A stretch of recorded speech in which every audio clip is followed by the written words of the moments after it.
Hello everyone, जय माता दी सभी को। कैसे हैं आप लोग? माता रानी की कृपा से स्वस्थ होंगे, यही उम्मीद है माता रानी आप लोगों पर हमेशा कृपा दृष्टि बनाए रखे। आइए जानते हैं परिवर्तनी एकादशी और जल झूलनी एकादशी का पारण कैसे किया जाता है। अगर सही ठीक समय पर हमें पारण नहीं किया जाता तो हमें संपूर्ण फल नहीं प्राप्त होता है। अगर हम एकादशी का व्रत रख रहे हैं तो हमें पारण भी सही टाइम पे करना होता है। बोला जाता है जैसे वैष्णो माता के हमें दर्शन करने के बाद भैरव बाबा के दर्शन करने अनिवार्य होते हैं, उसी प्रकार से हमें एकादशी का व्रत करने के बाद हमें पारण भी सही टाइम पे करना होता है। जिसका जो मुहूर्त होता है, पारण का जो समय होता है, उसी टाइम पे हमें करना होता है।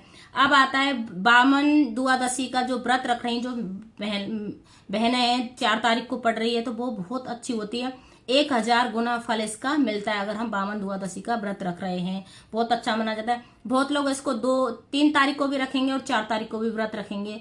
तो जिसमें जैसी सामर्थ्य उस हिसाब से रख सकते हैं। जो 3 तारीख को रखना चाहता है वो 3 तारीख को रख सकता है, जो 4 तारीख को रखना चाहता है वो 4 तारीख को रख सकता है। दोनों दिन रख सकता है तो बहुत अच्छा है, जिसकी जैसी कामना है उस हिसाब से। पर द्वादशी को चावल खाना बहुत जरूरी होता है, बहुत अनिवार्य होता है। चावल जरूर खाना चाहिए। चावल से जो युक्त जो चीजें हैं उसको भी हम खा सकते हैं। कोई भी चीज खा सकते हैं, पोहा वगैरह कुछ भी बना के खा सकते हैं। अगर जो व्रत रख रही हैं जो महिलाएं हैं तो उनको जैसे द्वादशी का दिन, जैसे एकादशी का व्रत कर रही हैं और द्वादशी में खाना है तो चावल का ठाकुर जी को भोग लगा के खीर बना के खा सकते हैं। अगर उनका कोई भी व्रत नहीं है तो वो आराम से चावल खा सकते हैं। अब आता है कि हमें पारण का समय जो कितने बजे से है। पारण का समय जैसे 3 तारीख को जिन बहनों ने व्रत रखा है वो 4 तारीख को पारण करेंगी। पर हरिवासन योग लग रहा है तो 10:30 बजे से हरिवासन योग लग रहा है और ये 11:30 बजे तक रहेगा। तो इस बीच में आपको पारण नहीं करना है। 1:36 पे प्रारंभ हो रहा है पारण का समय 4 तारीख को, और 4:07 पर इसका समापन हो रहा है। इस बात का आपको विशेष ध्यान रखना है। तिथि नोट कर लेनी है, टाइम नोट कर लेना है।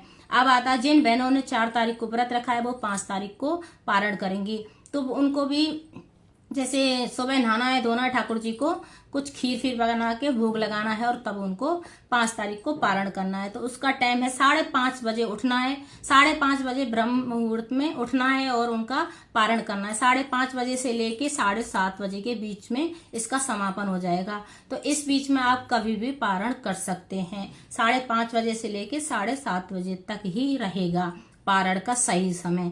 अब आता है कि जैसे द्वादशी में बामन द्वादशी का व्रत रख रहे हैं तो भी उसके भी नियम एकादशी जैसे होते हैं, उन नियमों को आप फॉलो कर सकते हैं।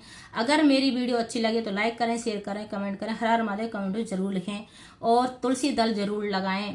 भोग में जब ठाकुर जी को भोग लगाएं तुलसी दल का जरूर यूज करें।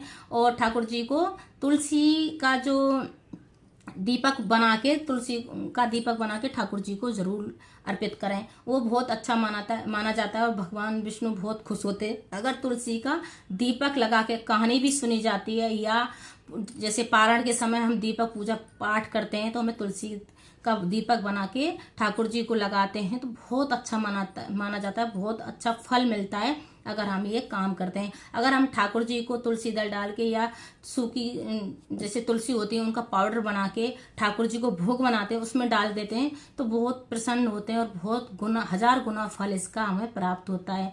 अगर मेरी वीडियो अच्छी लगे तो लाइक करें, शेयर करें, कमेंट करें। हर हर महादेव कमेंट में जरूर लिखें। हरे कृष्णा सभी को।